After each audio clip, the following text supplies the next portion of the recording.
So next we will continue with the isomerism. So under isomerism हम एक organic compound के बारे में पढ़ेंगे जो अपने स्ट्रक्चर में चेंज करेगा, जो अपने कॉन्फ़िगरेशन में चेंज करेगा, जिसकी वजह से उसकी फिजिकल और केमिकल प्रॉपर्टीज़ वेरी करती हैं। एक एग्जांपल के तौर पे एक स्टूडेंट है, वो स्कूल या कॉलेज जाता है, तो अब उसके हाथ में एक बैग है, ठीक है? बैग तो लेकर जाएगा ही, तो बैग जो है वो उसका मॉलिक्यूलर फार्मूले में आएगा, यानी उसका मॉलिक्यूलर फार्मूला सेम रहेगा, बैग उसको लेकर ही जाना है, कंपलसरी है। बट अगर वो बैग हाथ में पकड़ के लेके जा रहा है, या उस बैग को घसीट कर लेकर जा रहा है, या उसी बैग को वो पीछे टाँग कर लेके जा रहा है, वो उसके ऊपर डिपेंड करता है। तो इसी तरीके से हमारा आइसोमेरिज्म में होता है, उसका स्ट्रक्चर में डिफरेंस आता है या कॉन्फ़िगरेशन में डिफरेंस आता है, जिसकी वजह से उसकी फिज़िकल और केमिकल प्रॉपर्टीज़ डिफ़र कर जाती हैं। यानी उसका दिखना, वो अब किस तरीके से बिहेव करेगा, वो सब उसमें चेंज हो गया है। क्योंकि वो बैग को हाथ में पकड़ के लेके जा रहा है और बैग को पीछे टाँग कर लेके जा रहा है, उसमें डिफरेंस है। अभी की तरह से समझ लो। तो ये हम आइसोमेरिज्म के अंदर पढ़ने वाले हैं। अब इसमें हमारे 2 तरह का आइसोमेरिज्म है, एक तो हमारा स्ट्रक्चरल आइसोमेरिज्म है,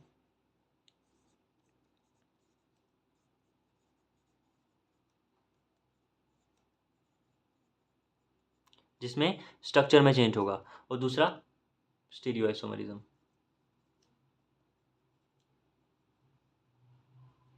जिसमें कॉन्फ़िगरेशन में चेंज हो सकता है या फिर मतलब पोजीशन चेंज हो सकती है। अब स्ट्रक्चर में क्या होता है, उसका स्ट्रक्चर चेंज हो रहा है, यानी जो वो लड़का था वो या तो हाथ में पकड़ के लेके जा रहा है, या उसको घसीट के लेके जा रहा है, या पीछे टाँग के लेके जा रहा है। लेकिन स्टीरियो आइसोमेरिज्म में क्या होता है, वो उस बैग को हाथ में पकड़ के लेके जा ही रहा है, लेकिन या तो उस बैग को वो सीधा पकड़ेगा, या फिर उस बैग को उल्टा पकड़ेगा। ठीक है? मतलब अलग-अलग जगह से पकड़ेगा, यानी उसको रोटेट करेगा। रोटेशन की वजह से, रिस्ट्रिक्शन की वजह से वो स्टीरियो आइसोमेरिज्म में हम पढ़ेंगे। ठीक है? अब स्ट्रक्चरल आइसोमेरिज्म में हमारे 5 पार्ट हैं। सबसे पहला है पोजीशन आइसोमेरिज्म, चेन आइसोमेरिज्म, तो we have chain isomerism, position isomerism, एक-एक करके देखेंगे डिटेल में आगे। थर्ड है मेटामेरिज्म, फोर्थ है फंक्शनल आइसोमेरिज्म, या फिर हम कह सकते हैं फंक्शनल ग्रुप आइसोमेरिज्म, जिसमें फंक्शनल ग्रुप ही चेंज हो जाएगा। उसके बाद लास्ट है हमारा टोटोमरिज्म।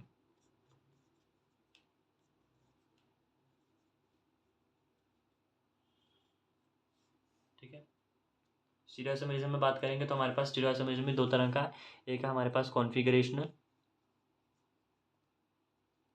जिसमें कॉन्फ़िगरेशन चेंज होगी, और दूसरा है कन्फर्मेशनल।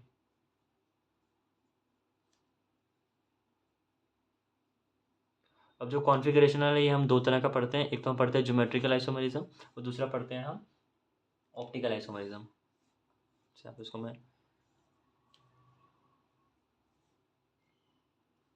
पहला क्या है, ज्योमेट्रिकल आइसोमेरिज्म, और दूसरा है ऑप्टिकल आइसोमेरिज्म। और यहाँ पे कन्फर्मर्स में हम क्या पढ़ेंगे, कन्फर्मर्स यानी वही स्टैगर्ड फॉर्म पढ़ेंगे, इक्लिप्स फॉर्म पढ़ेंगे। अब उससे पहले ज्योमेट्रिकल आइसोमेरिज्म के अंदर हम क्या-क्या पढ़ते हैं, सिस ट्रांस हो गए, सिस फॉर्म ट्रांसफॉर्म एग्जिस्ट करती है। बाकी इसके और भी टाइप हैं, जेडी वगैरह, सिन एंटी, वो सब बाद में देखेंगे। अभी के लिए याद रखना ज्योमेट्रिकल आइसोमेरिज्म हम सिस ट्रांस पढ़ने वाले हैं।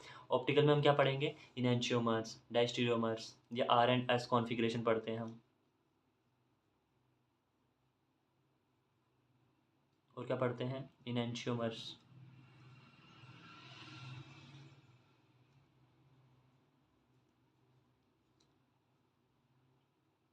इनैंशियोमर्स, डायस्टीरियोमर्स,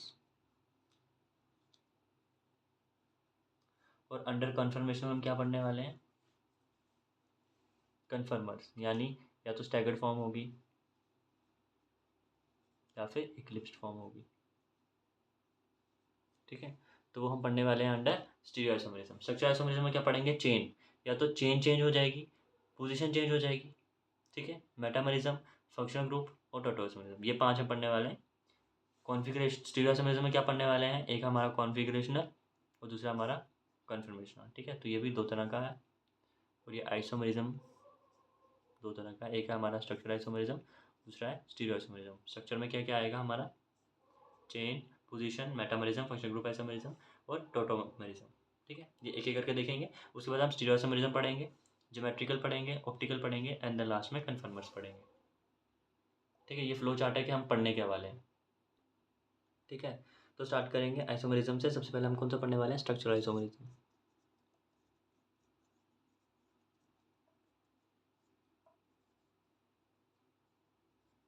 ठीक है। अब इसमें जो पोजीशन आइसोमेरिज्म और चेन आइसोमेरिज्म है इसको साथ साथ में देखेंगे।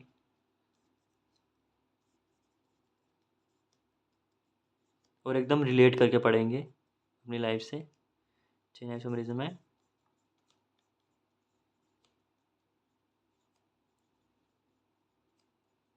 क्योंकि एग्जाम तक याद तभी रहेगा जब थोड़ा सा हमने कुछ ट्रिक से याद किया होगा। तो चेन आइसोमेरिज्म और पोजीशन आइसोमेरिज्म, उससे पहले याद रख लो कार्बन। ये कार्बन समझ लो एक स्टूडेंट है, यानी तुम खुद हो। ठीक है। अब ये कार्बन जो है सबको पता है, इसकी जो वैलेंसी होती है लास्ट में इसके पास 4 इलेक्ट्रॉन होते हैं।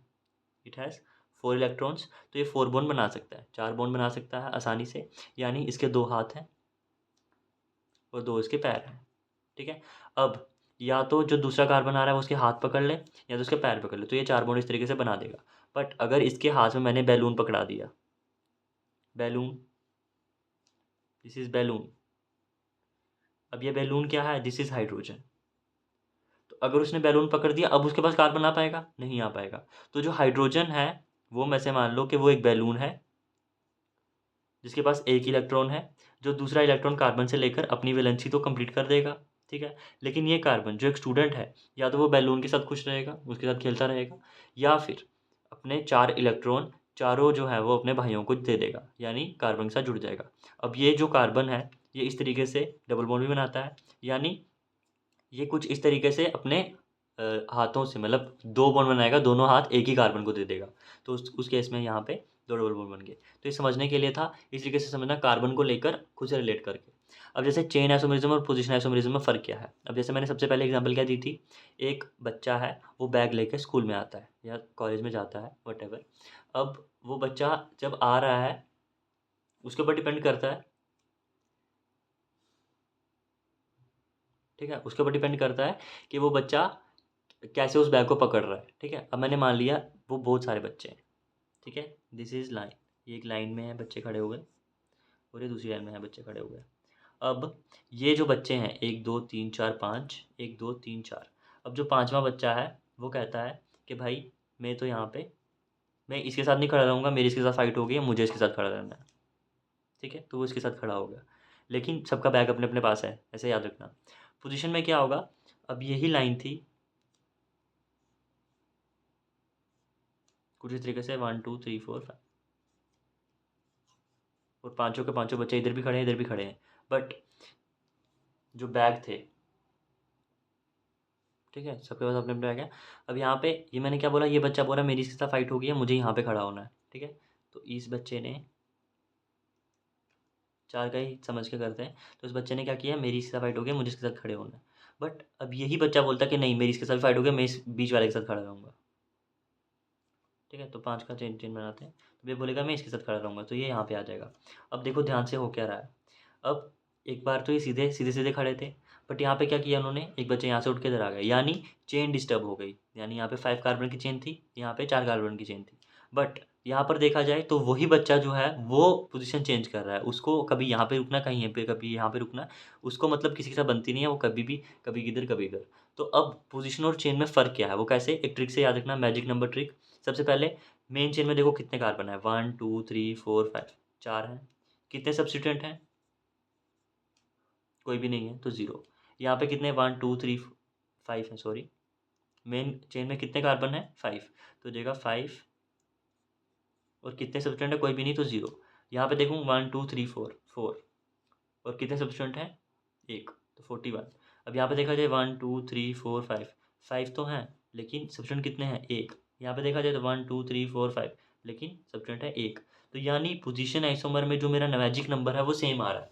वो क्या कर रहा है, सिर्फ जो सब्स्टिट्यूएंट था वो अपनी पोजीशन चेंज कर रहा था, इसलिए वो पोजीशन आइसोमरिज्म के अंडर आया। ठीक है। उसको टकाई नहीं लग रही थी एक जगह पे। बट चेन आइसोमरिज्म में क्या हो रहा है, वो एक चेन में था और उसने अपनी पोजीशन चेंज कर दी। अब मैं क्या बोलूँ, अगले पोजीशन पे क्या बोलता है, ये लड़का बोलता है कि मुझे भी चेन में नहीं रहना, मुझे भी यहाँ पे जाना है। तो मैजिक नंबर चेंज हो जाएगा, यानी यहाँ पे क्या हो गया, कुछ इस तरीके से। जैसे मैंने पहले बोला था ये नॉर्मल थी, ये आइसो है, ये नियो है। अब यहाँ पे क्या हुआ, 1 2 3, तो यहाँ पे मेरा जो बन रहा था 41 बन रहा था, यहाँ पे क्या बन रहा है 1 2 3, 3 मेन कार्बन में आ रहे हैं और 2 इसमें सब्स्टिट्यूएंट आ रहे हैं, तो 32। तो यहाँ पे तीनों का जो है मैजिक नंबर अलग आ रहा है, इसकी वजह से ये चेन आइसोमरिज्म आएगा। तो चेन और पोजीशन का समझ आ गया। चेन में क्या होता है, चेन चेंज होती है, ठीक है। और पोजीशन में क्या होता है, वो सिंपल वैसा है, वैसा ही रहेगा। जो पोजीशन है उसकी पोजीशन चेंज होगी, बट यहाँ पे सिंपल अल्काइल ग्रुप होना चाहिए। अगर यहाँ पे फंक्शन ग्रुप पोजीशन चेंज होगी वो हम आगे देखेंगे। तो ये होगा हमारा स्ट्रक्चर आइसोमेरिज्म में, चेन आइसोमेरिज्म, पोजीशन आइसोमेरिज्म। इसमें कन्फ्यूजन हो जाता है, इसलिए मैंने थोड़ा एग्जाम्पल देके समझाया। ठीक है। तो पोजीशन के लिए बस याद रखना मैजिक नंबर सेम आएगा। अगर फिर भी दिक्कत हो रही है, नहीं याद रखना पोजीशन नंबर क्या होता है, मुझे नहीं याद रहता है, तो सिंपल क्या करो, मेन चेन में देखो कितने कार्बन है, ठीक है, उसके बाद देखो कि कितने सब्स्टिट्यूएंट है। अब वो सब्स्टिट्यूएंट देखो उसकी पोजीशन चेंज हो रही है, तो पोजीशन, क्योंकि पोजीशन चेंज कर रहा है तो पोजीशन आइसोमेरिज्म है। चेन और चेंज हो रही है, मतलब जो नॉर्मल चेन थी वो, अब जो पेंटेन थी वो ब्यूटेन बनी, वो प्रोपेन बन गई, तो इसकी वजह से चेन चेंज हुई, तो इसलिए चेन आइसोमेरिज्म। पोजीशन चेंज हुई तो पोजीशन आइसोमेरिज्म। ठीक है, ठीक है। तो I will not write theory part there, सिर्फ समझाऊंगा, वो थ्योरी पार्ट सबको क्लियर ही है। बस यहाँ पे ना स्ट्रक्चर आइसोमेरिज्म में क्या होता है, मॉलिक्यूलर फार्मूला सेम रहता है, सेम मॉलिक्यूलर फार्मूला, यानी जितने कार्बन जितने हाइड्रोजन है वो सेम ही रहेंगे, बट जो डिफरेंट है क्या है, वो है फिजिकल और केमिकल प्रॉपर्टीज।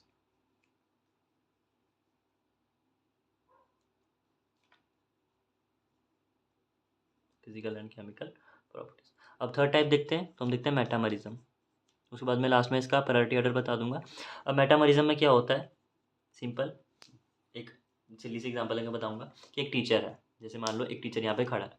अब टीचर के इस तरफ 2 बच्चे हैं और इस तरफ 3 बच्चे हैं, ठीक है। अब यही टीचर जब इस तरफ आ जाएगा, मान लिया 1 2 3 1 2, तो यहाँ पे मैंने मान लिया 4 बच्चे हैं। अब ये क्या करे, 4 इस तरफ है 2 इस तरफ है, अब ये क्या कर सकता है, 1 2 3 3 बच्चे इस तरफ रख सकता है, उसके बाद 3 इस तरफ रख सकता है। तो इस टीचर के ऊपर डिपेंड करता है, तो ये टीचर जो है वो मेटामरिज्म कॉज कर रहा है, बट ध्यान रखना यहाँ पे जो फंक्शनल ग्रुप है वो सेम है। अब वो फंक्शनल ग्रुप क्या हो सकता है, सबसे पहले मैंने लिया O, ऑक्सीजन। तो अब इस ऑक्सीजन के इस तरफ कितने हैं, 2 कार्बन है, इस तरफ 4 है, बट यहाँ पे देखा जाए तो ऑक्सीजन के इस तरफ 3 है और इस तरफ 3 है, तो इसकी वजह से मेटामरिज्म होता है, मतलब डिफरेंट अरेंजमेंट हो जाता है इसके इस तरफ और इस तरफ, जो ब्रिज बना रहा है बीच में उसकी तरफ से। तो नॉमेनक्लेचर हमने पिछले वाले का तो नॉमेनक्लेचर इजी था, मतलब सिंपल सिंपल वो हमने पहले देख लिया था। इसको नॉमेनक्लेचर देखेंगे तो कैसे हो जाएगा, जो जो छोटी वाली चेन है उसको क्या बोलेंगे, इथ, इथ ऑक्सी 1 2 3 4 ब्यूटेन, इथ ऑक्सी ब्यूटेन। तो अभी नॉमेनक्लेचर लिखना नहीं, बस बताते जाऊंगा साथ में, नोट करते जाना। और यहाँ पे प्रोपॉक्सी प्रोपेन, ठीक है। तो इस तरीके से मेटामरिज्म होता है। और कौन कौन से ग्रुप हमारे मेटामरिज्म कॉज करते हैं, अगर इसी की जगह पे सल्फर आ जाए, ठीक है, सल्फर आ जाए और सी डबल बॉन्ड हो, कीटोन ग्रुप आ जाए,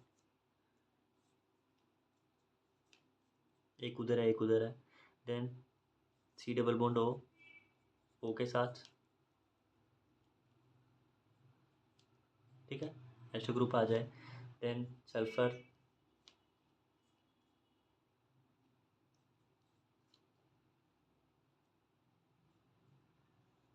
SO2, और इस तरफ 2 ग्रुप जुड़ जाए। वैसे ही इस तरफ भी O के साथ ग्रुप जुड़ जाए, इस तरफ भी इस तरह के साथ ग्रुप जुड़ जाए। तो ये जो हमारे सारे ग्रुप हैं ये हमारे मेटामरिज्म शो करते हैं, क्योंकि ये एक फंक्शनल ग्रुप चेंज नहीं करे। अब फंक्शनल ग्रुप में देखेंगे, फंक्शनल ग्रुप में फ़र्क क्या है, फंक्शनल ग्रुप में क्या होता है, जब ये इधर दूसरी पोजीशन चेंज करता है तो फंक्शनल ग्रुप ही चेंज हो जाता है, जो एल्डिहाइड है वो कीटोन बन जाता है, वो हम आगे देखेंगे। बस मेटामरिज्म का याद रखना, एक सिंपल एक टीचर होता है बीच में, वो टीचर आधे स्टूडेंट इधर रख रहा है आधे इधर रख रहा है, बट अगर वो पोजीशन चेंज करेगा, अभी इधर इधर हो जाएंगे, तो इसकी वजह से फिजिकल और केमिकल प्रॉपर्टीज डिफरेंस आ जाता है, ठीक है। लेकिन मॉलिक्यूलर फार्मूला सेम रह रहा है, ठीक है, ध्यान से देखना। तो ये हो गया हमारा मेटामरिज्म। अब देखते हैं फंक्शनल ग्रुप आइसोमरिज्म, ठीक है। बस इसके इस तरफ दोनों कार्बन होने चाहिए, वो चीज़ याद रखना। और भी इसके ग्रुप हो सकते हैं, शेड का लिख दिया मैंने, ठीक है। अब आगे देखते हैं, ठीक है। 4 टाइप कौन सा आ गया हमारा, फंक्शनल ग्रुप आइसोमरिज्म। अब ये वो टीचर है जो दल बदलू है, ठीक है। तो अब ये वो टीचर है जो दल बदलू है, जैसे मैंने मान लिया अल्कोहल और ईथर के बीच में, जैसे अब मैंने मान लिया ये मेरा कंपाउंड था यहाँ पे OH, तो इस टीचर के हाथ में बैलून था, ठीक है, तो भाई ये ठीक था। लेकिन जब इस टीचर को मौका मिला, जब ये बीच में आया, जब इसके इधर भी स्टूडेंट हो गए इधर भी स्टूडेंट हो गए, तो भाई ये बदल गया ना, एकदम बदल गया। यहाँ पे क्या था, CH3 है, ठीक है, OCH। अब ये जो है ये वाला ग्रुप कौन सा है, ईथर है, और ये वाला ग्रुप कौन सा है? अल्कोहल है। तो इस टीचर ने अपना रूप ही बदल दिया भाई। जब बाहर था तो OH था, अल्कोहल था, लेकिन जब अंदर गया इस तरफ भी स्टूडेंट आ गया, बैलून को छोड़ दिया इसने, बैलून ने स्टूडेंट को पकड़ा दिया, तो भाई ये तो इथर बन गया। तो इसने अपना रूप ही चेंज कर दिया, तो ये हो गया फंक्शनल ग्रुप आइसोमरिज्म। बट उसमें पहले क्या हो रहा था, जब ये इधर था तो ये इस तरफ भी स्टूडेंट थे, इस तरफ भी स्टूडेंट थे, रूप बदल रहा था, ठीक है, लेकिन यहाँ पे फंक्शनल ग्रुप चेंज नहीं कर रहा था वो, ठीक है ना, नाम चेंज कर रहा था, फंक्शनल ग्रुप चेंज नहीं कर रहा था। अब यहाँ पे इस फंक्शनल ग्रुप की और इस फंक्शनल ग्रुप की जो हम बात करते हैं प्रायोरिटी या फिर पावर, वो बहुत डिफरेंस है। अगला हम देखते हैं, जैसे कार्बोक्सिलिक एसिड की बात करेंगे हम, COH की।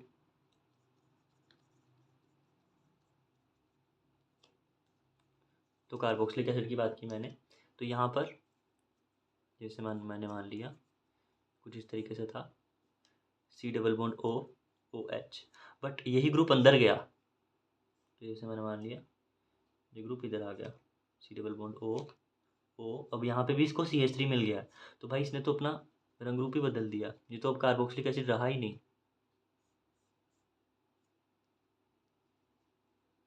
ठीक है। तो ये अब कार्बोक्सिलिक एसिड रहा ही नहीं, ये क्या बन गया? ये बन गया भाई ईस्टर। तो ये एक चीज़ ये भी याद रखना, ईस्टर और एथर में क्या फ़र्क है? ईथर में O आता है और एस्टर में C डबल बॉन्ड O। ये C डबल बॉन्ड O है, क्योंकि ये मैंने मान लिया कार्बन जो वो है उसको मैं कैसे लेता हूँ, सिंपल बॉन्ड लाइन फार्मूला से। अगला, जैसे मेरे अल्डिहाइड और कीटोन आ गए, तो this is my aldehyde. Aldehyde कैसे बनता है मेरा?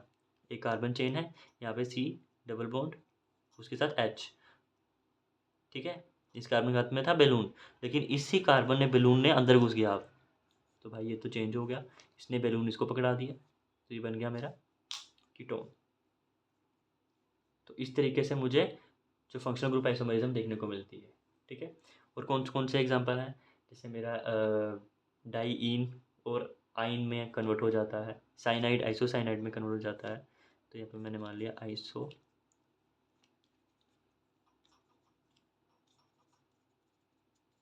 साइनाइड, आइसोसाइनाइड हो गया, डाईइन आइन में कन्वर्ट हो जाएगा, देन लास्ट में primary secondary tertiary amine group होते हैं। जैसे मैंने मान लिया साइनाइड में क्या होगा,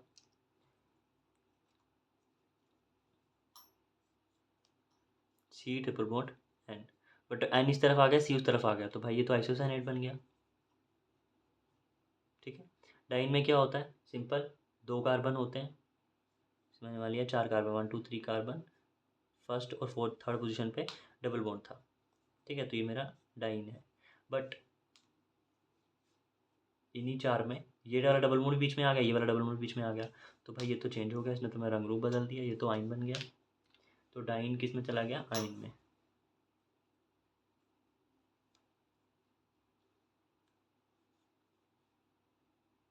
ठीक है।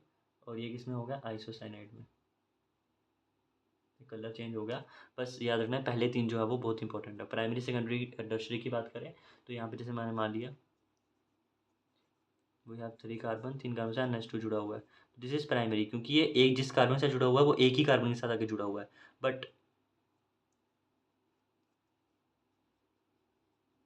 अगर मैं बात करूँ आगे, ये बीच में आ गया,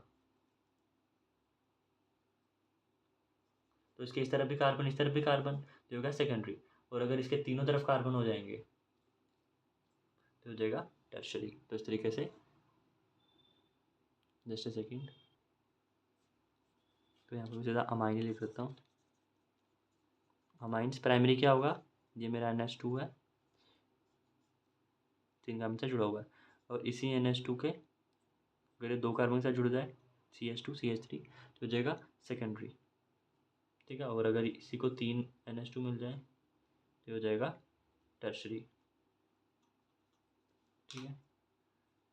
क्योंकि नाइट्रोजन 3 ही बॉन्ड बना सकता है, तो अगर एक कार्बन के साथ बना रहा है 2 हाइड्रोजन के साथ बनाएगा, 2 कार्बन के साथ बना रहा है 1 हाइड्रोजन के साथ बनाएगा, तीनों कार्बन के साथ बना रहा है तो हाइड्रोजन इसके बाद रहेगा नहीं, तो ये होगा मेरा टर्शरी,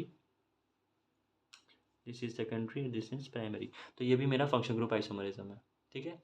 तो इसमें क्या होता है, एक टीचर आता है जो अगर इधर गया तो उसने अपना रंग रूप बदल दिया, उधर गया तो टीम ही बदल दी, ठीक है। मतलब वो टीचर नहीं रहा जो वो पहले था, ठीक है, क्योंकि उसको यहाँ पे अपने फेवरेट स्टूडेंट मिल गए होंगे, यहाँ पे वो जो एक स्टूडेंट था उसके साथ उसकी बन नहीं रही थी, वट जैसे भी याद रहे, याद रखो। लास्ट देखते हैं tautomerism. So we have last part that is tautomerism. तो इसमें भी स्ट्रक्चर चेंज होता है, उसको थोड़ा ध्यान से देखना। इसमें बैलून बैलून खेलेंगे। क्या करना है, एक कंपाउंड है, जैसे मैंने मान लिया मेरे पास एक कंपाउंड है।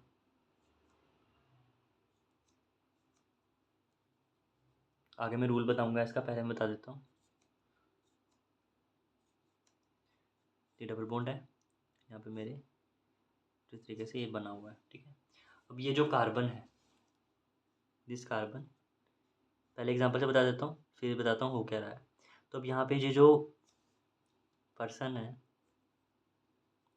जस्ट गिव मी 1 सेकेंड, ठीक है। अब ये जो पर्सन है, ये पर्सन क्या किया है इसने, दो जो है वो इसने मतलब दो बॉन्ड बना दिए, मतलब दो तो ये बंदों के साथ खड़ा है, मतलब दोस्त के दोस्त हैं, जो ऐसे छोटे छोटे दोस्त हैं।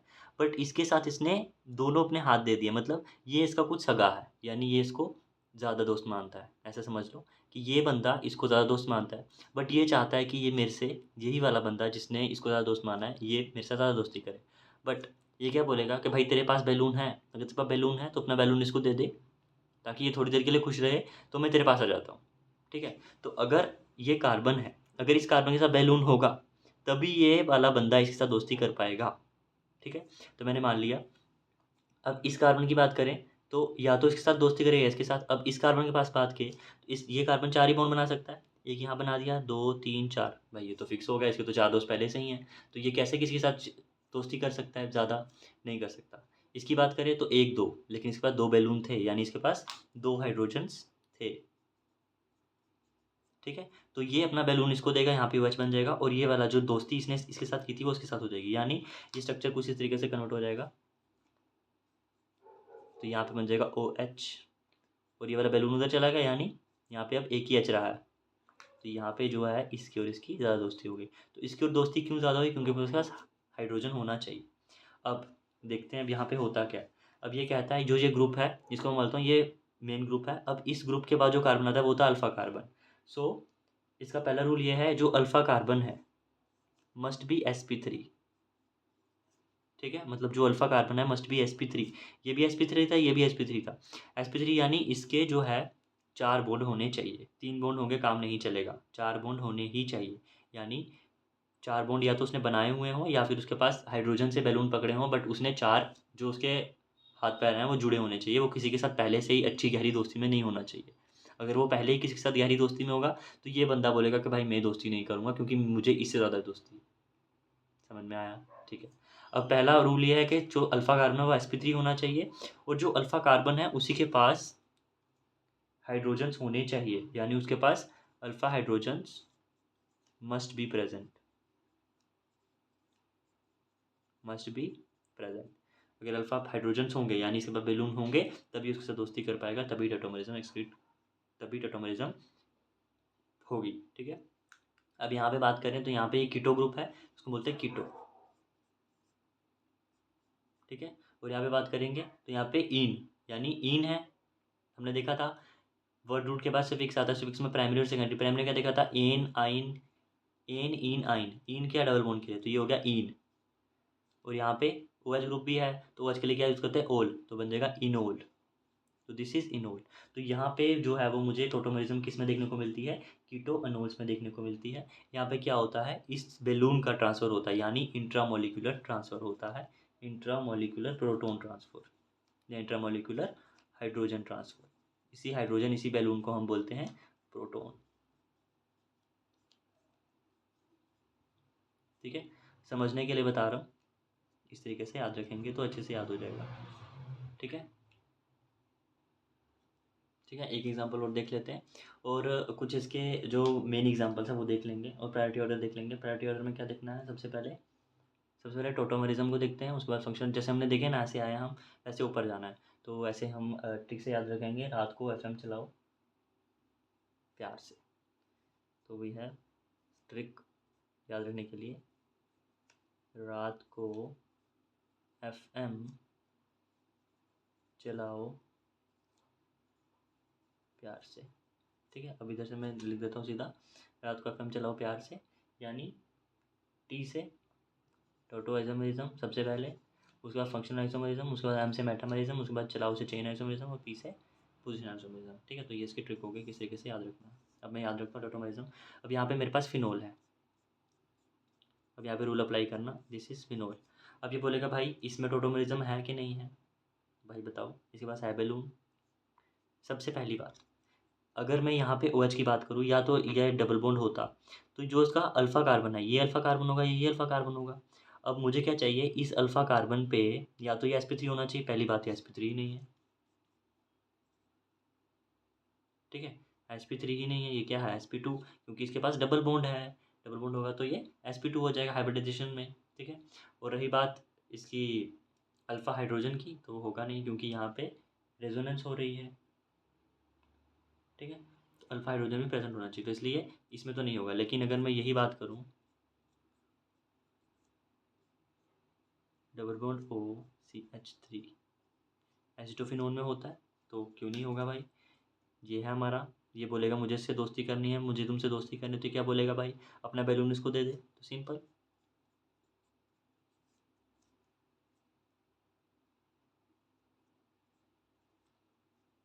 ये कार्बन OH ले लेगा और यहाँ पे डबल बॉन्ड बना के CH2। ठीक है, इस तरीके से हमारा जो है वो टोटोआइसोमरिज्म होता है। ठीक है, अब मैं कुछ बेसिक कंपाउंड की बात बता रहा हूँ कैसे कैसे याद रखना है। एक तो हमारा है अमाइड, एक है नाइट्रो, एक है नाइट्रोसो, और लास्ट में है इमाइन या इनअमाइन बोलते हैं। ठीक है, तो इसकी टोटोआइसोमरिज्म देखेंगे। ठीक है, सो अंडर IUPAC हम पढ़कर ही आया अमाइड कैसा होता है, CONH2। ठीक है, तो यहाँ पे मेरे पास क्या होगा,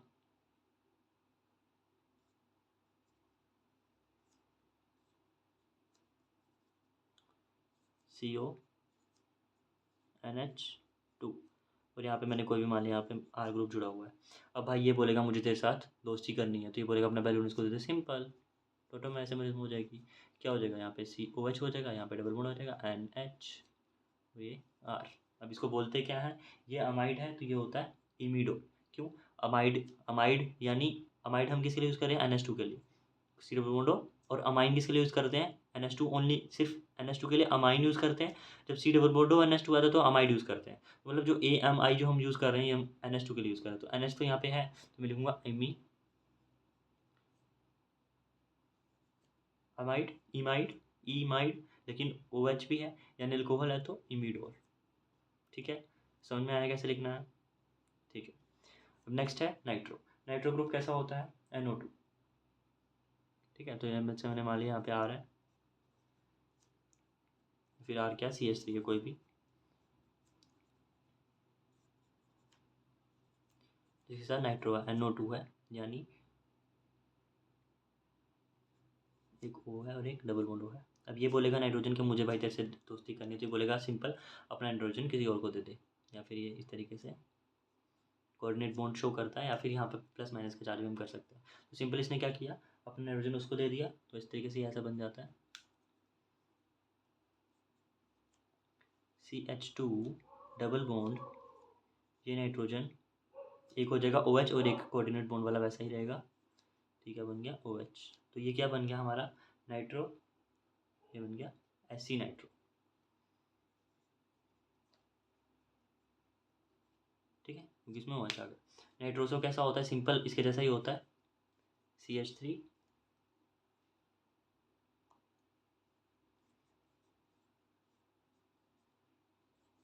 जो किससे जुड़ा हुआ है, NO के से जुड़ा हुआ है, दिस इज नाइट्रोसो। नाइट्रोसो कैसे कन्वर्ट होगा, सिंपल, ये अपना बैलून इसको दे देगा, यानी CH2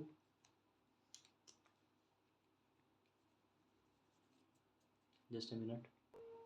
ठीक है, तो ये नाइट्रोसो है, नाइट्रोसो कन्वर्ट करूँगा तो सिंपल अपना बैलून दे देगा CH2 डबल बॉन्ड NOH। ठीक, क्योंकि नाइट्रोजन 3 ही बॉन्ड बनाता है, तो वो चीज़ ध्यान रखना। तो इस तरीके से ये बन गया मेरा नाइट्रो, इसको मैं बोलता हूँ ऑक्साइन। लास्ट कंपाउंड कौन सा मैंने बोला था, इन अमाइन। तो मैंने याद रखने के लिए इन अमाइन, इन अमाइन मतलब यहाँ पे EN होगा, यानी डबल बॉन्ड होगा और अमाइन ग्रुप होगा, NH2 ग्रुप होगा। तो मैंने मान लिया ये मेरा R है, ये मेरा CH2 जिसके साथ मेरा NH जुड़ा हुआ है, तो ये डबल बॉन्ड पहले से ही है, ठीक है। अब इसको सिंगल में लेके जाना है, तो this is my in amine. अब इसको मैं चेंज कैसे करूँगा, तो जगह R सिंपल। अब ये वाला कार्बन क्या बोल रहा था कि मुझे डबल बॉन्ड, मतलब यहाँ से इसने लिया होगा, इससे बैलून लिया होगा, तो ये बैलून इसको दे देगा, तो ये बन जाएगा R CH NH2, वटी वाला डबल बॉन्ड सेंटर में होता है। सो सॉरी, इन अमाइन का मतलब है इन अमाइन, ठीक है। इन अमाइन का मतलब क्या, R, यहाँ पे डबल बॉन्ड है इन अमाइन के लिए NH2। अब यहाँ पे क्या होगा, ये वाला कार्बन बोलेगा कि भाई मुझे तेरे से दोस्ती करनी है, ठीक है, this carbon will say this nitrogen को। अब ये वाला मुझे डबल बॉन्ड यहाँ पे शिफ्ट करना है, यानी ये वाला जो हाइड्रोजन है, इसका हाइड्रोजन यहाँ से यहाँ तक पहुँचने वाला है, यानी इसका बैलून ये यहाँ पे जाएगा, तभी ये इसके साथ दोस्ती कर पाएगा। मतलब क्या है, इस कार्बन को करनी है दोस्ती, ठीक है। तो ये पहले से ही किसी का दोस्त बन के बैठा हुआ है, तो ये बोलेगा भाई उसके साथ दोस्ती तोड़, ठीक है, तब मैं तेरे साथ दोस्ती कर लूँगा। लेकिन ये बोलेगा भाई ठीक है मैं उसके साथ दोस्ती तोड़ देता हूँ, बट तू अपना हाइड्रोजन इसको दे दे, तो सिंपल ये अपना हाइड्रोजन उसको दे देगा, यानी यहाँ पर हाइड्रोजन आ गया, तो ये वाला डबल बॉन्ड इस तरफ आ जाएगा NH, तो यहाँ पे क्या आ गया H, यहाँ पे सिंपल एक H था, तो ये वाला क्या हो गया, ये होता है इमाइन,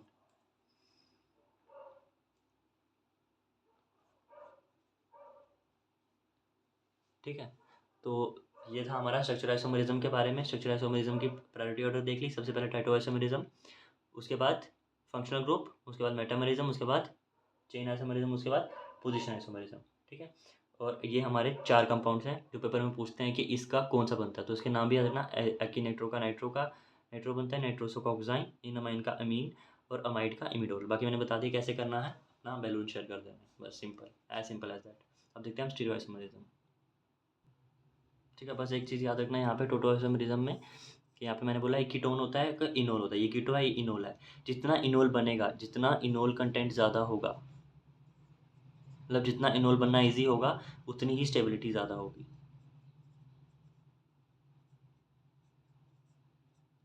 मतलब क्या, अगर इनोल बनने के लिए इसके पास हाइड्रोजन ज़्यादा है, इसके पास बैलून ज़्यादा है, ये बैलून शेयर कर सकता है, मतलब ये जो था कीटोन था, इसके यहाँ पे भी कार्बन है, इसके यहाँ पे भी कार्बन है, यहाँ पे भी 3 हाइड्रोजन है, यहाँ पे 3 हाइड्रोजन है, तो मतलब वो इनोल 6 बार बना सकता है। बट अगर सिर्फ यहाँ पे 2 हाइड्रोजन और यहाँ पे कोई भी हाइड्रोजन अवेलेबल नहीं है, तो उसकी स्टेबिलिटी कम होगी एज़ कम्पेयर टू इसकी, जिसके पास ज़्यादा हाइड्रोजन है, जिसके पास ज़्यादा sp3 कार्बन है, और sp3 कार्बन के पास जो हाइड्रोजन है, अल्फा हाइड्रोजन, वो ज़्यादा है। तो इसकी वजह से इनोल कंटेंट ज़्यादा बन सकता है, जिसका इनोल कंटेंट ज़्यादा बनेगा उसकी स्टेबिलिटी ज़्यादा होगी, ठीक है। तो टोटो आइसोमेरिज्म का जो कीटो इनोल कंटेंट का यूज़ तो हम वहीं पे करते हैं स्टेबिलिटी निकालने के लिए, ठीक है। So next we will continue with the stereo isomerism, जिसमें हम देखेंगे ज्योमेट्रिकल आइसोमेरिज्म।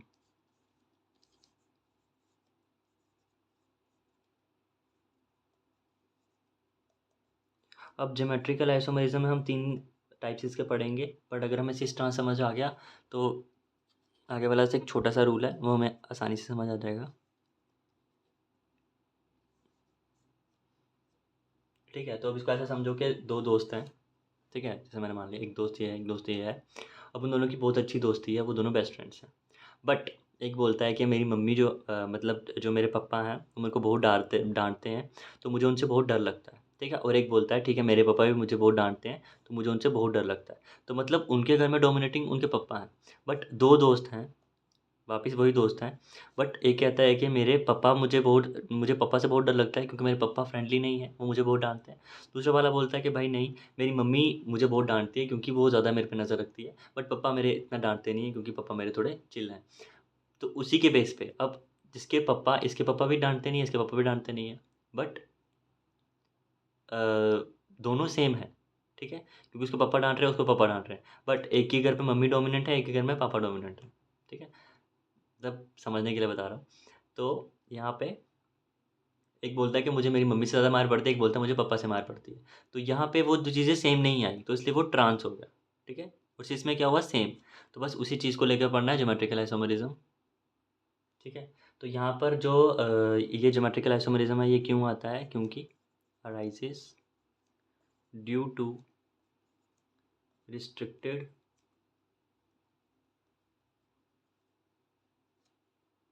रोटेशन अराउंड किस किस के, या तो दो बेस्ट फ्रेंड्स हैं और दोनों को कुछ पता नहीं है, कभी उसके पापा मारते कभी मम्मा मारते, तो वो अगले दिन क्या बताते हैं कि भाई आज मुझे मेरी मम्मी ने बहुत मारा, और अगला बोलेगा मुझे आज मेरे पापा ने बहुत मारा। तो अगर वो दोनों सेम चीज़ें बता रहे हैं, यानी दोनों को पापा ने मारा है एक दिन के लिए, तो अगले दिन वो पापा पापा का नाम बताएंगे कि मुझे पापा ने मारा, वो बोलेगा मुझे पापा ने मारा। तो मतलब वो क्या है, सिस। बट अगर वो एक बोलेगा कि मुझे मम्मी ने मारा, एक ने बोला कि मुझे पापा ने मारा, तो वो हो जाएगा ट्रांस। वहीं दूसरी बात करते हैं हम, अगर वो दोस्त और दूसरा दोस्त, वो उसका कन्फर्म है उसको कभी मम्मी ने मारा ही नहीं, उसको पापा मारते हैं, ठीक है, तो वो नाइट्रोजन है। नाइट्रोजन क्या, उसका लोन पेयर होता है, वो हमेशा ऊपर ही रहता है, यानी उसके पापा ही मारते हैं उसको हमेशा। बट इसका कोई पता नहीं, इसको कभी मम्मी से मार पड़ेगी कभी पापा से मार पड़ेगी, डिपेंडिंग अपॉन कि वो क्या गलती करने वाला है, ठीक है। तो ये इस तरीके का हो गया। तीसरा, अब दोनों बच्चे ऐसे हैं कि भाई वो बोलता है कि नहीं भाई मुझे तो पापा से ही मार पड़ेगी, ये बोलेगा मुझे भी पापा से ही मार पड़ेगी, मम्मी से मार पड़ने का चांस ही नहीं है, ठीक है। तो इस तरीके से हो जाएगा। और लास्ट, रिंग में भी डिपेंड करता है, पापा से मार पड़ रही है या मम्मी से मार पड़ रही है। अगर सेम सेम होगा तो सिस, ट्रांस मतलब डिफरेंट, तो cis is for the same side और trans is for the different side, ठीक है। तो इस तरीके से हम पढ़ेंगे। अब कुछ एग्जांपल्स के थ्रू देख लेते हैं। बस इतना याद रखना कि ये दोनों बेस्ट फ्रेंड्स हैं, ठीक है। अब यहाँ पे ये कार्बन है एंड दिस इज कार्बन, ठीक है। अब मैंने मान लिया यहाँ पे मुझे CH3 जुड़ा हुआ और यहाँ पे H जुड़ा हुआ है, और यहाँ पे मुझे H जुड़ा हुआ है, यहाँ पे CH3 जुड़ा हुआ है। तो अब इसने बोला कि भाई मुझे मम्मी से मार पड़ी है H से, और ये बोलता है नहीं मुझे पापा से मार पड़ी है, तो दिस इज ट्रांस, और सिस क्या हो जाएगा इसका उल्टा। एज सिंपल, समझ आ गया होगा। I am just writing it down. Next मैंने क्या बोला, नाइट्रोजन की बात की उसने, तो नाइट्रोजन पे यहाँ पे मैंने क्या बोला, इस कार्बन पे नाइट्रोजन है, ठीक है, lone pair, then it is hydrogen. अब इसके पापा ऊपर है, मतलब इसकी प्रायोरिटी ऊपर वाला ऊपर जो है वो 1 नंबर आएगा, नीचे 2 आएगा, ठीक है। बट यही बात करते हैं दूसरा, तो यहाँ पे इसको CH3 है, यहाँ पे इसका CH3 है। अब यहाँ पे ज्योमेट्रिकल आइसोमेरिज्म आएगा नहीं, दोनों तरफ, मतलब एक जो कार्बन है जो एक बच्चा है, या तो मम्मी पापा होने चाहिए, ऐसा नहीं होना चाहिए कि भाई पापा पापा मम्मी, मतलब सेम ग्रुप नहीं होना चाहिए। It should be different group on one side. यहाँ और यहाँ सेम हो सकता है, यहाँ यहाँ सेम हो सकता है, सामने आमने सामने सेम हो जाए, बट एक कार्बन पे ग्रुप शुड बी डिफरेंट, तभी ज्योमेट्रिकल आइसोमेरिज्म आएगा, वो मेन रूल है, ठीक है। तो यहाँ पे एक CH3 है, अब मैंने दूसरा H मान लिया, तो अब यहाँ पे ये क्या है, ये भी सिस है, ठीक है, this is trans and this is cis, ठीक है। तो ये इसने बताया कि इसकी आइसोमेरिज्म यहाँ पे शो हो रही है। और मैं दूसरी बात करता हूँ, जैसे रिंग की बात कर रहा हूँ, उससे पहले जो नाइट्रोजन, तो ये नाइट्रोजन, ठीक है, यहाँ पे CH3 जोड़ दूँ या H जोड़ दूँ, कुछ भी जोड़ सकता हूँ, तो ठीक H। तो इस तरीके से ये क्या हो गया, ये विशेष फॉर्म हो गया। तो इस तरीके से हमें ज्योमेट्रिकल आइसोमेरिज्म देखने को मिलती है, ठीक है। मैं देखा रिंग वाला, तो मैंने मान लिया एक मेरे पास रिंग है, ठीक है, मान लो इसमें ज्योमेट्रिकल आइसोमेरिज्म होगा, नहीं होगा। मैंने मान लिया यहाँ पे A ग्रुप अटैच है, अब होगा, नहीं होगा, क्योंकि यहाँ पे 2 H ग्रुप अटैच है। मैंने मान लिया यहाँ पे 2 A ग्रुप अटैच है, होगा, नहीं होगा भाई, क्योंकि दोनों सेम ग्रुप अटैच हो गए। या तो इस कार्बन पे एक अलग हो एक अलग हो तो हो सकता है। मैंने मान लिया ठीक है, यहाँ पे मैंने एक अलग जोड़ दिया एक अलग जोड़ दिया, यहाँ पे A जोड़ दिया यहाँ पे B जोड़ दिया, अब होगा, नहीं, पॉसिबल नहीं है। क्यों? क्योंकि यहाँ पे इस पे तो दोनों हाइड्रोजन ही अटैच है ना, क्योंकि ये कार्बन की वैलेंसी कितनी है, 2 हाथ 2 पैर, यानी 2 तो उसने जोड़ी बना दी, लेकिन 2 उसके हाथ में क्या है, बैलून्स हैं, यानी यहाँ पर भी नहीं होगा, क्योंकि हमें सिमिलर ग्रुप चाहिए। बट यहाँ पे बात करें, अगर मैंने मान लिया यहाँ पे A है और यहाँ पे A है, तो यहाँ पे होगा, यस, यहाँ पे होगा। क्यों होगा? क्योंकि एक तो A है, दूसरा क्या है, यहाँ पे हाइड्रोजन है। तो जब दोनों अलग अलग ग्रुप आ जाएंगे, जिसकी वजह से ज्योमेट्रिकल आइसोमेरिज्म मुझे देखने को मिल जाएगा, ठीक है। तो अभी बताने की ज़रूरत नहीं है, बस इतना याद रखना। जैसे मैंने मान लिया ये है मेरा, तो यहाँ पे A है और यहाँ पे कुछ ऐसे ये A है, तो ये कौन सा हो गया, ये भाई ट्रांस हो गया, सिंपल। इसमें क्या बताना, ये तो इजी है।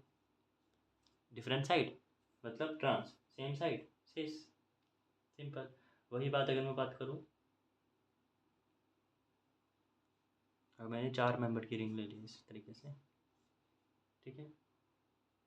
तो यहाँ पर मान लिया ये होता है वेज फॉर्म, और ये होता है डॉटेड वाला, कि ये जो है वो बिलो द प्लेन है, मतलब जैसे मैंने मान लिया ये प्लेन है, ठीक है। अब ये प्लेन है तो जो इसके ऊपर आएगा वो आ जाएगा वेज फॉर्म में, और जो उसके नीचे बॉन्ड आएगा, यानी जो मुझे नहीं दिख रहा है पीछे की तरफ है, वो आ जाएगा इस फॉर्म में। तो मैंने मान लिया एक मिथाइल ग्रुप यहाँ जुड़ा है, एक मिथाइल ग्रुप यहाँ जुड़ा है, ठीक है। तो एक आगे और एक पीछे है, तो यानी ये क्या है, ट्रांस, क्योंकि दूसरा तो उसके पास हाइड्रोजन जुड़ा हुआ है, तो ये हो गया ट्रांस। बट सेम बात अगर मैं बोलूँ कि यहाँ पे मैंने एम जुड़ा हुआ है, यहाँ पे मैंने एक ऊपर जोड़ा और एक एम नीचे भी जोड़ा हुआ, तो सेम ग्रुप हो गया, जिसकी वजह से ये सिस बन जाएगा, क्योंकि सिस नहीं बनेगा, वो ज्योमेट्रिकल आइसोमेरिज्म एग्जिबिट करेगा ही नहीं, क्योंकि यहाँ पे दोनों ग्रुप सेम आ गए। सेम ग्रुप नहीं होना चाहिए, ये तो इसके और इसके बीच में भी हो सकता है, पर नहीं हो रहा ना, क्योंकि ग्रुप सेम है। यहाँ पे 2 ग्रुप हाइड्रोजन जुड़े हैं, यहाँ पे 2 ग्रुप हाइड्रोजन जुड़े हैं, जिसकी वजह से ना ये सिस फॉर्म है ना ये ट्रांसफॉर्म है।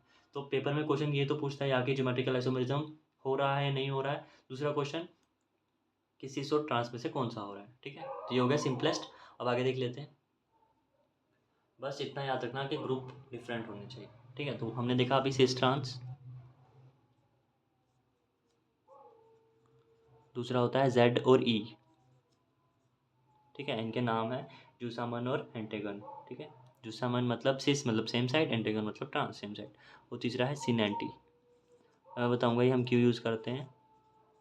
सबका मतलब यही है, this is for different side and this is for same side.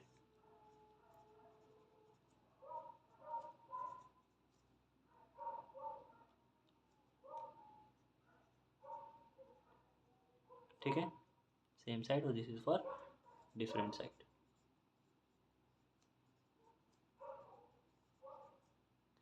अब बस ये याद रखना कि जेड ई और सिनेंटी हम कब यूज़ करते हैं। तो जेड ई हम क्या कर रहे थे इस ट्रांस में, हम सिंपल देख रहे थे या तो मम्मी थी या पापा था। अब क्या हुआ यहाँ पे, वो बच्चा जो है, अब जो बच्चे की बात कर रहा हूँ मैं, वो पेरेंट्स के साथ नहीं रह रहा है, ज़रूरी नहीं है। वो क्या कर सकता है, अपने भाई बहन के साथ रह सकता है, चाचा चाची के साथ रह सकता है, और ये वाला मम्मी पापा के साथ रह रहा होगा। तो मतलब अब जो चारों ग्रुप हैं वो डिफरेंट है, यानी यहाँ पे फ्लोरीन है, यहाँ पे CH3 है, यहाँ पे C2H5 है, और यहाँ पे हाइड्रोजन है। This is ethyl, this is methyl. अब अब मुझे पता करना है कि भाई इनमें से कौन ज़्यादा डोमिनेटिंग है, यानी किस बंदे ने इसको मारा होगा, ठीक है। पहले तो मुझे देखना पड़ेगा कि फ्लोरीन ज़्यादा ताकतवर है, कार्बन ज़्यादा ताकतवर है, ठीक है। उसके लिए मेरे पास कुछ रूल्स हैं। उसके लिए सबको पीरियोडिक टेबल याद है। यहाँ पे हमारा बोरोन होता है, ठीक है, SP ब्लॉक में बोरोन, यहाँ पे कार्बन होता है, यहाँ पे नाइट्रोजन होता है, यहाँ पे ऑक्सीजन होता है, यहाँ पे फ्लोरीन होता है, और यहाँ पे लास्ट में नियोन होता है, ठीक है। अब मुझे ये बोरोन और नियोन तो याद नहीं रखना है, मेन फोकस कहाँ करना है, इन बीच में। तो कार्बन के नीचे क्या होता है, सिलिकॉन, जर्मेनियम, वो भी नहीं अभी, सिलिकॉन तक याद रखें वो बहुत है। नाइट्रोजन के नीचे होता है नाइट्रोजन, फॉस्फोरस, आर्सेनिक भी याद रखना ज़रूरी नहीं है। ऑक्सीजन के लिए सल्फर, सेलेनियम, और फ्लोरीन के लिए पूरा याद रखना, फ्लोरीन, क्लोरीन, ब्रोमीन, आयोडीन, ठीक, क्योंकि ये हमारा ऑर्गेनिक केमिस्ट्री में बहुत यूज़ होता है। दैट्स द हैलोजेंस को पूरा याद रखो, ठीक है। बस इतना याद रखना। अब यहाँ पर इतना सबको पता है कि जब नीचे जाता है एटॉमिक साइज़ बढ़ता है, और जब इस तरफ जाता है एटॉमिक साइज़ कम होता है, यानी इस तरफ देखेंगे तो एटॉमिक साइज़ ज़्यादा होगा, या मॉलिक्यूलर वेट बोल दो, ज़्यादा होगा, और इधर जाएंगे तो मॉलिक्यूलर वेट ज़्यादा होगा, ठीक है। तो पहला रूल तो ये है भाई, उस जो हमारा ग्रुप है, उस ग्रुप को फर्स्ट नंबर मिलेगा जो group high molecular weight contain कर रहा है। जैसे फ्लोरीन, फ्लोरीन का ज़्यादा मॉलिक्यूलर वेट है कार्बन का, नहीं, कार्बन का ज़्यादा है, क्योंकि एक ही ग्रुप की बात हो रही है। तो फ्लोरीन से कार्बन का ज़्यादा, तो यहाँ पे कार्बन को फर्स्ट मिलेगा, इसको सेकंड मिलेगा। और कार्बन हाइड्रोजन में तो कार्बन का ही है फर्स्ट, तो ये भाई ठीक है। 1 2 लिख कर, अब 1 1 दोनों का अपोजिट साइड है, तो दिस इज ट्रांस, तो ट्रांस को क्या बोलते हैं, ई, तो दिस इज ई। बस खत्म। बस इसके 2 रूल्स और हैं। एक तो ये हो गया कि जितना हायर एटॉमिक नंबर होगा उसको प्रायोरिटी देंगे, और अगर पहला आइटम सेम है तो गो फॉर नेक्स्ट आइटम। और सेम वही रूल अप्लाई करेंगे, हायर एटॉमिक नंबर को ज़्यादा वो मिल जाएगा। अब आइसोटोप्स के केस में आइसोटोप्स क्या होते हैं, जो सेम कंपाउंड होते हैं पर मॉलिक्यूलर वेट डिफरेंस होता है। जैसे मैंने मान लिया ये कार्बन का आइसोटोप है, एक है कार्बन 14 और एक है कार्बन 12। अब जो कार्बन 14 है उसको मैं ज़्यादा प्रेफरेंस दूँगा क्योंकि उसका मॉलिक्यूलर मास ज़्यादा है, ठीक है। उसके बाद डबल बॉन्ड ट्रिपल बॉन्ड की बात करें तो यहाँ पे ट्रिपल बॉन्ड को ज़्यादा प्रेफरेंस मिलती है, फिर डबल बॉन्ड, फिर सिंगल बॉन्ड। उसके बाद अगर सेम एटम होगा, यानी जैसे मैंने मान लिया एक कार्बन है, सेम एटम के लिए ट्रिपल बॉन्ड को, बट यहाँ पे सी डबल बॉन्ड ओ है और सी ट्रिपल बॉन्ड सी है, तो इसमें किसको प्रेफरेंस दूंगा, बस ये एक एक्सेप्शन है, याद रखना, इसमें इसको प्रेफरेंस मिलेगी क्योंकि डबल बॉन्ड तो बना रहा है बट जिस एटम के साथ बना रहा है उसका एटॉमिक वेट भी तो ज़्यादा है, या फिर उसकी इलेक्ट्रोनेगेटिविटी ज़्यादा है। कार्बन का एटॉमिक वेट ज़्यादा है बट उसकी इलेक्ट्रोनेगेटिविटी ज़्यादा है, जिसकी वजह से हम इसको प्रायोरिटी देते हैं। बस यही रूल लगाना है, ठीक है। और C90 में क्या होता है वो आगे देखते हैं, ठीक है। ZD का देख लेते हैं एक एग्जांपल। ये मेरे पास दो कार्बन थे, एक मुझे इसने ग्रुप दिया NH2, दूसरा दिया CH3, यहाँ पे दिया ब्रोमीन और यहाँ पे दिया क्लोरीन। भाई मुझे बस क्या करना है, सीधा 1 2 लगाना है। और मुझे पता है फ्लोरीन क्लोरीन ब्रोमीन, मतलब ब्रोमीन का एटॉमिक नंबर ज़्यादा होता है क्योंकि ये ग्रुप में नीचे आता है, तो दिस इज़ 1 दिस इज़ 2। और यहाँ पे नाइट्रोजन और कार्बन की बात करें तो नाइट्रोजन कार्बन में किसका आएगा, शुड बी ऑफ नाइट्रोजन, क्योंकि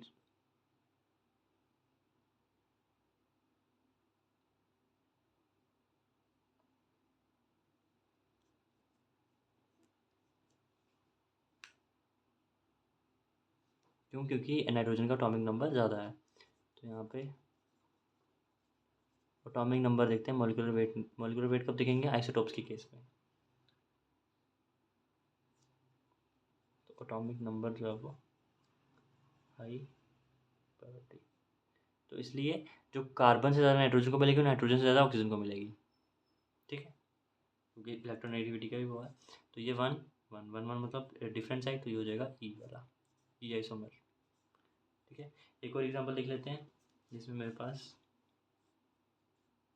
बस ये चीज़ याद रखना, एटॉमिक मास नहीं एटॉमिक नंबर हम देखते हैं, ठीक है। तो वो जो 3 एटम थे वो याद रखना कौन कौन सा, कार्बन नाइट्रोजन ऑक्सीजन और फ्लोरीन क्लोरीन ब्रोमीन आयोडीन में देख लेना, और सल्फर और फास्फोरस में थोड़ा सा देख लेना। ऑर्गेनिक कंपाउंड्स में बस यही हेलोजेंस आएंगे, तो ज़्यादा कार्बन नाइट्रोजन ऑक्सीजन पे ही बात आती है, ठीक है, तो इतना याद रखना। दूसरा मैं बोल रहा हूँ ये वाला कंपाउंड, इसमें मेरे पास C ट्रिपल बॉन्ड CH है और है मेरे पास CH डबल बॉन्ड O और है CH जिसका डबल बॉन्ड है NH,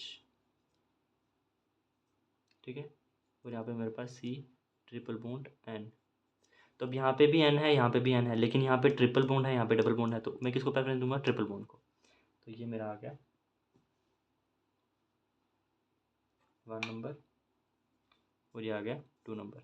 अब यहाँ पे बात करेंगे, यहाँ पे ट्रिपल बॉन्ड है, यहाँ पे डबल बॉन्ड है, लेकिन इस डबल बॉन्ड के साथ O है, ठीक है, तो ये हायर एटॉमिक नंबर है, बट यहाँ पे कार्बन कार्बन सेम ही है, तो इसको मैं यहाँ पे 1 दूंगा, यहाँ पे 2 दूंगा, ठीक है। तो मैंने बोला था जब कार्बन के साथ ऑक्सीजन आ जाता है उसको ज़्यादा प्रेफरेंस देते हैं, तो ओ अगेन द डिफरेंट साइड, तो हो जाएगा ये भी हमारी ई फॉर्म, ठीक है। अब देख लेते हैं C90 का, बस ये चीज़ थोड़ा सा ध्यान रखना, एटॉमिक मास नहीं एटॉमिक नंबर दिखते हैं, ठीक है। लेकिन फ्लोरीन क्लोरीन ब्रोमीन आयोडीन मतलब किस में देख रहे हैं हम, इसमें जब फ्लोरीन क्लोरीन ब्रोमीन आयोडीन जब नीचे हम जाते हैं तो उसके केस में हम एटॉमिक मास ही देखते हैं, जिसका एटॉमिक, क्योंकि एटॉमिक नंबर भी उसका ज़्यादा हो रहा है ना इस तरीके से, तो एटॉमिक नंबर देखेंगे एटॉमिक मास नहीं देखेंगे, ओके। अब C90 का मैंने पहले ही बताया, सिन मतलब सेम साइड और एंटी मतलब डिफरेंट साइड। बस यहाँ पे हमें याद रखना है कीटो और कीटोक्साइम और एल्डोक्साइम में। तो एल्डोक्साइम क्या है, एल्डो मतलब अल्डिहाइड, यानी जब हमारा कार्बन जो होता है कुछ इस तरीके से होता है, यानी ये CH3 है मैंने मान लिया, ठीक है। अब ये कार्बन यहाँ पे मैंने क्या बोला था, यहाँ पे डबल बॉन्ड होता है और यहाँ पे H होता है, तो होगा एल्डोक्साइम, ठीक है। मतलब ये क्या है, एल्डिहाइड ग्रुप है। बट कीटोन की बात करूँ तो CH3 C CH3, ठीक है, तो यहाँ पे डबल बॉन्ड हो, तो ये हमारा कीटोन कीटोन ग्रुप। तो जब हमारा ये इस तरीके का दोनों कार्बन होंगे तब हमारा कीटोक्साइम बन जाएगा और यहाँ पे एल्डोक्साइम बनेगा, क्यों, क्योंकि इस ऑक्सीजन की जगह यहाँ पे मेरा नाइट्रोजन जुड़ रहा है, जो नाइट्रोजन क्या है नाइट्रोजन का भाई उसका तो होता है कि भाई उसको पप्पा से ही मार पड़ने वाली है, बट ये डिफरेंस है। अब यहाँ पे मैंने मान लिया यहाँ पे मेरा C2H5 CH3 हो, तो यहाँ पे तो भाई ज्योमेट्रिकल आइसोमरिज्म होगी नहीं, तो यहाँ पे NH3, यहाँ पे H, दिस H। अब डिपेंड करता है, यहाँ पे OH होता है क्योंकि ऑक्साइम है ना, ठीक है। अब ये हो गया। अब इसके बाद देखते हैं ग्रुप 1 और ग्रुप 2। अगर जो हमारा ग्रुप 1 है, यानी इनमें से प्रेफरेंस प्रायोरिटी ऑर्डर देंगे, ये 1 आया, ये 2 आया, ठीक है। लोन पेयर में लोन पेयर 1 आता है और ये 2 आता है। तो यहाँ पे OH 1 आता है और ये 2 आता है। तो अब यहाँ पे ये सेम साइड में है, और दूसरा मैं एग्जांपल ले रहा हूँ कि यहीं पे ये C2H5 ऊपर है और ये CH3 है, ठीक है। तो यहाँ पे ये 1 और यहाँ पे ये 1। अब इसको मैं 2 नाम से लिखूँगा, कैसे? सिन से भी एंटी से। सिन मतलब सेम साइड, तो सेम साइड इसका क्या है? C2H5। तो जाएगा सिन, क्या है? इथाइल। सिन इथाइल बच गया क्या? Methyl. Syn ethyl methyl, what is this? Ketoxime या एल्डोक्साइम? दिस इज कीटोक्साइम, तो हो जाएगा कीटोक्साइम। और वहीं मुझे इसका दूसरा नाम लिखना हो तो एंटी, एंटी मतलब इसके डिफरेंट साइड क्या है? OH के डिफरेंट साइड क्या है? मिथाइल, तो जाएगा एंटी मिथाइल इथाइल कीटोक्साइम। तो मैं इसको सिन की साइड से भी लिखता हूँ, एंटी की साइड से भी लिखता हूँ। सिन मतलब क्या है? Same side. एंटी मतलब क्या है? एंटी मतलब डिफरेंट साइड। अब जैसे इसकी मैं बात करूँ तो ये तो मेरा एंटी ही आएगा। अगर मुझे एंटी लिखना तो मैं कैसे लिखूँगा? एंटी इथाइल मिथाइल कीटोक्साइम, ठीक है। तो इसके नाम से पता चल जाएगा,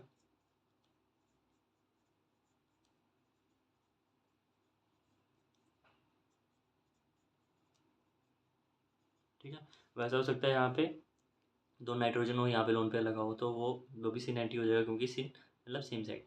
अब यहाँ पे जो होगा वो सिन नहीं आ जाएगा, ठीक है। तो इस तरीके से हमारा एल्डोर कीटोक्साइम का हो जाएगा। बस याद रखना, इसी इसी कंपाउंड को भी मैं सिन एंटी की फॉर्म में लिख सकता हूँ, क्योंकि मैंने क्या किया, इथाइल सेम साइड था इसलिए सिन इथाइल मिथाइल लिखा, और मिथाइल दूसरी तरफ था इसलिए एंटी मिथाइल इथाइल, ठीक है। इसको चेंज किया मैंने, इसलिए इसका नाम चेंज हो गया। बट इसको भी मैं ऐसे लिख सकता हूँ, सिन मिथाइल इथाइल कीटो, लेकिन जो मेन इसका आंसर है वो ये है, ठीक है। दिस, ये था हमारा ज्योमेट्रिकल आइसोमरिज्म। अब कुछ क्वेश्चन डिस्कस कर लेते हैं। तो अब मुझे बस ये वाले क्वेश्चन एक बार देख लेते हैं, ऐसे क्वेश्चन आ जाते हैं पेपर में। तो बोलता बताओ ये सिस ट्रांस है, इसमें सिस ट्रांस क्या है, या फिर ये रिंग आ जाएगी,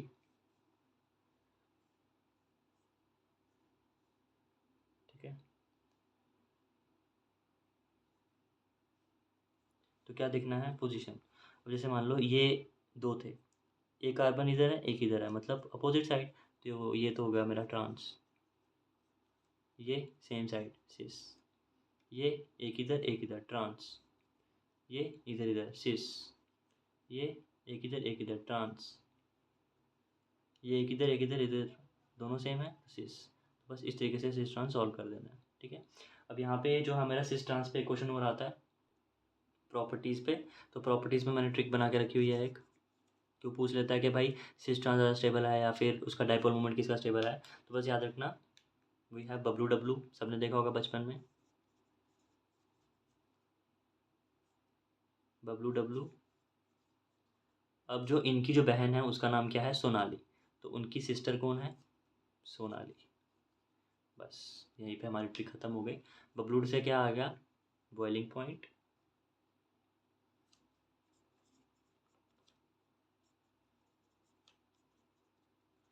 डब्लू से आएगा डाइपोल मोमेंट। सिस मतलब सिस फॉर्म, सोनाली मतलब सोलुबिलिटी। तो डब्लू डब्लू की सिस्टर कौन सा है? सोनाली। यानी boiling point, dipole moment, solubility किसकी ज़्यादा है? सिस फॉर्म की ज़्यादा है। और ट्रांसफॉर्म की क्या ज़्यादा है? जो बच गई, क्या क्या बच गई? ट्रांसफॉर्म की मेल्टिंग पॉइंट, यहाँ पे लिख दे रहा हूँ मैं। ट्रांसफॉर्म की क्या क्या ज़्यादा है? एक तो आ जाएगा बॉइलिंग पॉइंट का उल्टा मेल्टिंग पॉइंट, एक हमारी क्रिस्टल फील्ड एनर्जी आती है, और तीसरा हमारा सॉल्बिलिटी का थोड़ा सा उल्टा स्टेबिलिटी। स्टेबल भी हमारी ट्रांसफॉर्म होती है, मेल्टिंग पॉइंट भी इसका ज़्यादा होता है, और दूसरा है क्रिस्टल फील्ड एनर्जी।